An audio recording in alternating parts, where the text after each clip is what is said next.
여러분, 제가 살면서 가장 기억에 남는 시험이 있는데, 초등학교 때부터 많은 시험을 쳤지만 신대원 시험이 제일 기억에 남습니다. 이제 대학을 졸업하고 풀타임 간사로 사역을 하고 또 결혼을 하고 그렇게 참 바쁘게 이제 살았는데, 시험을 앞두고 이제 절대적으로 공부할 시간이 부족했습니다. 주변에서는 다들 기대하고 있었는데, 이 경쟁률이 제가 시험 칠 때만 해도 지금은 거의 1대 1, 아니면 미달 이렇게 지금 그런 시대인데, 제가 시험을 칠 때만 해도 한 4대 1, 5대 1 정도 경쟁률이 그렇게 되었습니다. 그래서 신대원 시험이 결코 쉬운 시험이 아니었는데, 공부를 이렇게 할 수 있는 시간, 사역을 해야 되니까 늘 출근을 하고 또 이제 사역을 해야 되는 그런 상황이었기 때문에 이게 될까 참 고민을 많이 했는데, 특별한 하나님의 은혜로 신대원에 이제 합격을 했습니다. 컴퓨터 화면 이제 보통 몇 시에 발표합니다라고 하면 컴퓨터 화면을 딱 눌리면은 파란색 뭐죠? 초록색이 뜨면은 합격이고 빨간색이 뜨면 불합격인데, 아무튼 정말 두근두근 거리면서 컴퓨터 화면을 보았던, 그리고 합격증이 이제 뜨는 걸 보고 엉엉 울었던 그런 기억이 있습니다. 여러분, 시험은 누구에게나 부담스럽습니다. 신대원의 우스갯소리로 시험은 성령님도 떤다 이런 전도사들이 했던 그런 기억이 있는데, 그렇지만 여러분, 시험은 반드시 필요합니다. 시험을 통해 정확한 실력을 알 수 있습니다. 강점과 약점이 무엇인지 여러분 발견하게 됩니다. 오늘 본문에는 하나님께서 이스라엘 백성들을 시험하셨다, 여러분 이렇게 말하고 있습니다. 이유가 무엇입니까? 4절에 이렇게 말씀합니다. 읽어보겠습니다. 남겨두신 이 이방 민족들로 이스라엘을 시험하사 여호와께서 모세를 통하여 그들의 조상들에게 이르신 명령들을 순종하는지 알고자 하셨더라. 아멘. 여러분, 여기서 하나님이 이르신 명령이란 큰 범위에서는 율법을 의미하는 것이고, 작은 범위에서는 가나안 정복 전쟁에 대한 지침입니다. 여러분, 율법은 하나님 백성의 삶의 기준입니다. 하나님께서 모세를 통해 시내산에서 율법을 주셨습니다. 지난 430년간의 이 노예 생활을 떨쳐버리고 하나님의 백성답게 살기를 원하셨습니다. 여러분, 하지만 그것이 쉽지 않았습니다. 여러분, 우리나라가 일본 그 식민 통치 100년도 되지 않는데 지금까지 그 흔적들이 남아 있잖아요. 이스라엘 백성들은 430년을 애굽의 노예로 지냈습니다. 여러분, 그래서 이 몸에 배어 있는 노예 근성이 수시로 올라왔습니다. 예를 들면 늘 수동적입니다. 누군가 시켜야 합니다. 조금만 힘들어도 불평했습니다. 하나님의 세우신 지도자 모세를 따르고 순종하기보다 뒤에서 욕하고 때로는 앞에서 대적했습니다. 이러한 이스라엘 백성들의 광야 40년 생활에 대한 하나님의 평가는 불합격이었습니다. 그래서 여러분, 이 출애굽 세대는 여호수아와 갈렙을 제외하고 다 광야에서 죽었습니다. 이후에 태어난 새로운 세대만이 하나님께서 약속하신 이 가나안 땅에 들어갈 수 있게 되었습니다. 여러분, 가나안 정복 전쟁을 시작하기에 앞서 하나님은 모세를 통해 몇 가지 반드시 지켜야 할 것을 명령하셨습니다. 읽어보겠습니다. 내 하나님 여호와께서 그들을 내게 넘겨 내게 치게 하시리니 그때에 너는 그들을 진멸할 것이라. 그들과 어떤 언약도 하지 말 것이요 그들을 불쌍히 여기지도 말 것이며. 아멘.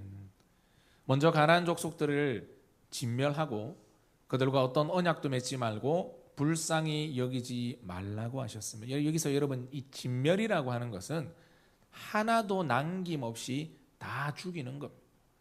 또 두 번째 지켜야 할 또 3절 말씀 읽어보겠습니다. 또 그들과 혼인하지도 말지니 내 딸을 그들의 아들에게 주지 말 것이요 그들의 딸도 내 며느리로 삼지 말 것은. 아멘. 가나안 족속을 다 진멸하고 가나안 족속들과 혼인관계를 맺지 말라는 겁니다. 여러분, 사실 첫 번째 명령인 진멸하라고 하는 말씀에 온전히 순종한다면 두 번째 혼인관계는 절대로 일어날 수 없는 일입니다. 그리고 마지막으로 세 번째도 지켜야 할 일이 있습니다. 그가 내 아들을 유혹하여 그가 여호와를 떠나고 다른 신들을 섬기게 함으로 여호와께서 너희에게 진노하사 갑자기 너희를 멸하실 것임이라. 아멘. 다른 신을 섬기지 말라는 것. 만약 다른 신을 섬기게 되면 여호와의 진노가 임해서 가나안 족속이 아니라 이스라엘 백성들이 진멸하게 되는 불행한 일이 일어나게 될 것을 경고하셨습니다. 여러분, 드디어 가나안 정복 전쟁이 시작되었고 많은 영토를 이스라엘이 점령했습니다. 하지만 하나님께서 주시겠다고 하신 모든 땅을 얻지는 못했습니다. 왜냐하면 이스라엘 백성들이 하나님의 말씀을 어겼기 때문입니다. 읽어보겠습니다. 그러므로 이스라엘 자손은 가나안 족속과 헷 족속과 아모리 족속과 브리스 족속과 히 족속과 여부스 족속 가운데 거주하면서.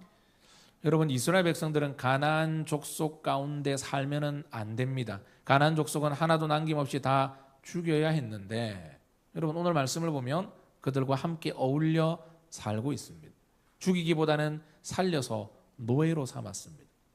여러분, 하나님은 죽이라고 하셨는데 경제적인 측면을 고려하면 죽이기보다는 노동력으로 이용하는 것이 훨씬 효과적이었습니다. 그래서 그들과 함께 거주하면서 농업 기술도 배우고 우호적인 관계를 유지했습니다. 6절입니다. 그들의 딸들을 맞아 아내로 삼으며 자기 딸들을 그들의 아들들에게 주고 또 그들의 신들을 섬겼더라. 아멘. 여러분, 하나님께서 모세를 통해 가나안 땅에 들어가서 해야 할 일, 그리고 하지 말아야 할 일을 명확하게 알려주셨는데, 이런 그것이 지금 차례대로 무너지고 있습니다. 눈앞 이익을 위해 가나안 족속을 진멸하지 않고 그들과 어울려서 살았습니다.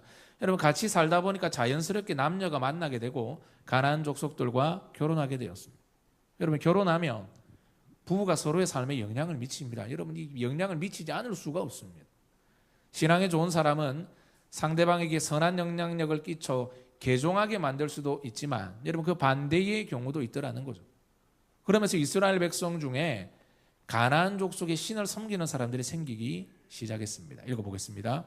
이스라엘 자손이 여호와의 목전에 악을 행하여 자기들의 하나님 여호와를 잊어버리고 바알들과 아세라들을 섬긴지라. 아멘. 여러분, 바알과 아세라는 가나안 족속들이 섬기던 돈의 신, 성의 신, 술의 신입니다. 인간 본성이 끌리는 돈과 성과 술. 그러니까 여러분, 이스라엘 백성들이 여러분 그 신을 섬기지 않을 수 없는, 그리고 한번 맛보면 끊지 못하는, 삶을 풍요롭게 하고 농사를 지을 때 큰 수확을 이루도록 도와준다고 믿고 있던 신들입니다. 여러분, 이스라엘 백성들은 하나님을 떠나지 않았습니다. 하나님 외에 또 다른 신을 섬겼을 뿐입니다. 여기서 여호와를 잊었다라고 하는데 그것은 기억 속에서 잊은 것이 아니라 삶에서 영향력이 없어졌다는 겁니다. 여러분, 하나님이 하라고 한 것, 가나안 족속을 진멸하라. 하나님 하지 말라고 한 것, 결혼하지 말고 다른 신을 섬기지 말라. 이거를 다 어기더라는 거죠. 물론 여러분, 개개인의 이야기를 들어보면 그렇게 될 수밖에 없는 나름의 핑계와 이유가 있을 겁니다. 하지만 그것보다 더 중요한 것은 하나님의 뜻이요 하나님의 말씀입니다. 나에게 유익이 없고 이해가 되지 않아도 하나님의 뜻이요 말씀이라면 순종하는 것이 하나님 백성의 삶이라는 거죠. 하지만 이스라엘 백성들은 변질되었습니다. 큰 범위에서 율법에 순종하지 않았고 작은 범위에서 가나안 땅에 들어가면 반드시 해야 할 일도 하지 않고 하지 말아야 할 일은 하고 영적으로 엉망진창이 되었습니다. 하나님은 이스라엘 백성들을 사랑하셨고 무엇보다 이스라엘 백성들을 통해 구속 계획을 이루기를 원하셨습니다. 그래서 가나안 족속들을 남겨두신 겁니다. 여러분, 전쟁은 죽고 사는 문제입니다. 승리하면 좋고 패배하면 어쩔 수 없는 게임이 아닙니다. 반드시 이겨야 하기 때문에 이걸 통해 하나님은 이스라엘 백성들에게 가르침을 주고 있는 것입니다. 여러분, C.S. 루이스라고 하는 현대의 아주 뛰어난 기독교 철학자이자 작가가 이런 이야기를 했습니다. 하나님은 우리가 즐거울 때는 속삭이시고 우리의 양심에 속은 되시지만 우리가 고통당할 때는 소리를 치신다. 우리에게 주어진 고통은 귀먹은 세계를 깨우는 하나님의 확성기다. 여러분, 평안 가운데 있을 때는 우리의 귓가에 속삭이는 하나님의 음성을 들어야 합니다. 그리고 여러분 고통 가운데 있을 때는 그 고통을 통해 우리에게 소리치는 하나님의 함성을 들을 수 있어야 합니다. 가나안 족속들과 어울려 살며 그들과 결혼 동맹을 맺고 무엇보다 하나님이 아닌 다른 신을 섬기던 이스라엘 백성들의 귀는 꽉 막혀 있었습니다. 여러분 그 귀를 뻥 뚫리게 할 수 있는 재료가 있었는데 그게 바로 전쟁입니다. 사사시대를 통해 하나님은 이 남겨놓은 가나안 족속들을 통해서 여러분 삶에 뭔가 정신이 번쩍 들 만한 일들이 있어야 되는데 그 시대에 하나님이 사용하셨던 방법이 바로 전쟁이라는 거죠. 그래서 이 가나안 족속들이 이스라엘 백성들을 억압하고 고통스럽게 하는 것을 허락하셨습니다. 읽어보겠습니다. 여호와께서 이스라엘에게 진노하사 그들을 메소보다미아 왕 구산 리사다임의 손에 파셨으므로 이스라엘 자손이 구산 리사다임을 8년 동안 섬겼더니. 아멘. 여러분 옛날의 결혼은 요즘의 결혼과는 다른 측면이 있었습니다. 그때의 결혼은 중요한 거래 수단이 되기도 했고 특별히 이 부족 간의 전쟁을 예방하는 평화의 방법으로 쓰였습니다. 그러니까 갈등하고 있는 두 부족이 평화롭게 지내려면 자식들을 결혼시키는 방법만큼 확실한 방법도 없었다는 거죠. 하나님은 이스라엘 백성에게 가나안 족속을 쫓아내라고 하셨지만 가나안의 문화와 삶의 방식에 조금씩 동화되어 가고 있던 이스라엘은 점점 그럴 마음이 사라져 버렸습니다. 이제는 싸울 마음도 없고 서로 결혼하고 제사에 참석하면서 서로가 서로의 삶의 방식을 인정하기 시작했습니다. 이제는 가나안 족속들과 더 이상 싸울 관계가 아니라 오히려 친구가 되어 버렸습니다. 그런데 조금 편하게 지내려고 가나안 족속과 타협했던 이스라엘에게 생각지도 않았던 더 큰 고통이 찾아옵니다. 여러분 하나님을 잊고 조금 더 편하게 조금 더 부하게 살고자 했던 이스라엘에게 하나님은 메소보다미아 왕 구산 리사다임을 보내십니다. 여러분 여기서 이 리사다임이라고 하는 것은 이중으로 악하다라고 하는 뜻을 가지고 있습니다. 그러니까 이 왕의 이름이 이중으로 악한 구산이라고 하는 의미가 되는 겁니다. 여러분 이것은 이름이라기보다는 별명처럼 보입니다. 정말로 악한 왕. 이스라엘 백성들이 생각할 때 두 배나 악한 왕이라고 불림을 받았던 여러분 편안하게 살고 싶어서 적당히 타협하다가 제대로 된 임자를 만난 겁니다. 8년이나 구산 리사다임에게 압제를 당하던 이스라엘이 더 이상 견디지 못하고 하나님 앞에 부르짖습니다. 내 힘으로 살아보려고 편하게 살아보려고 하나님을 뒤로하고 나름 열심히 살았는데 그 결과가 좋지 못하더라는 겁니다. 생각지도 않았던 문제가 생겨서 더 곤란하게 되었습니다. 이런 문제로 인해 이스라엘의 마음이 가난하게 되자 여러분 코너로 하나님이 몰아가시는 거예요. 왜 몰아가시죠? 그 코너로 이제 몰아가야 그때서야 하나님을 향해 두 손을 드는 겁니다. 아 이제 내가 붙들 분이 하나님밖에 없습니다 라고 하는 것들을 깨닫게 하기 위해서 여러분 하나님이 부르시는 초청장이라는 거죠. 9절 말씀 읽어보겠습니다. 이스라엘 자손이 여호와께 부르짖음에 여호와께서 이스라엘 자손을 위하여 한 구원자를 세워 그들을 구원하게 하시니 그는 곧 갈렙의 아우 그나스의 아들 운니엘이라. 아멘. 여러분 이스라엘의 부르짖음은 역전을 알리는 전주곡입니다. 왜냐하면 하나님은 자기 백성의 부르짖음을 반드시 들으시는 분이기 때문입니다. 여러분 어떻게 보면 참 속보이는 행동입니다. 평안할 때는 하나님 없는 것처럼 살다가 이제 고난당하고 어려움 당하고 도움받을 길이 아무것도 없으니까 그때서야 하나님을 찾습니다. 도와달라고 합니다. 하지만 그럼에도 불구하고 하나님을 찾아야 합니다. 내 삶에 일어나는 문제와 환난과 고통이 100% 내 죄와 실수 때문에 일어난 것이라 하더라도 염치 없지만 그래도 하나님을 붙들고 하나님 도와주십시오. 하나님 도와주십시오. 하나님 나를 붙들어 주십시오. 여러분 이러한 고백이 있어야 할 줄 믿습니다. 이사야 55장 6장 7절입니다. 너희는 여호와를 만날 만할 때 찾으라. 가까이 계실 때 그를 부르라. 악인은 그의 길을 불의한 자는 그의 생각을 버리고 여호와께로 돌아오라. 그리하면 그가 긍휼히 여기시리라. 우리 하나님께로 돌아오라. 그가 너그럽게 용서하시리라. 아멘. 여러분 여호와를 만날 만할 때 하나님이 가까이 계실 때 그를 부르라고 합니다. 여러분, 그렇다면 그때가 언제입니까? 두 배나 악한 왕을 만나 고통 속에 있을 때가 여호와를 만날 만한 때입니다. 해결할 수 없는 문제를 만나게 될 때가 하나님이 가까이 계실 때입니다. 너무 힘들고 당장이라도 포기하고 싶을 그때가 하나님을 만날 수 있는 절호의 기회라고 하는 것을 깨달아야 합니다.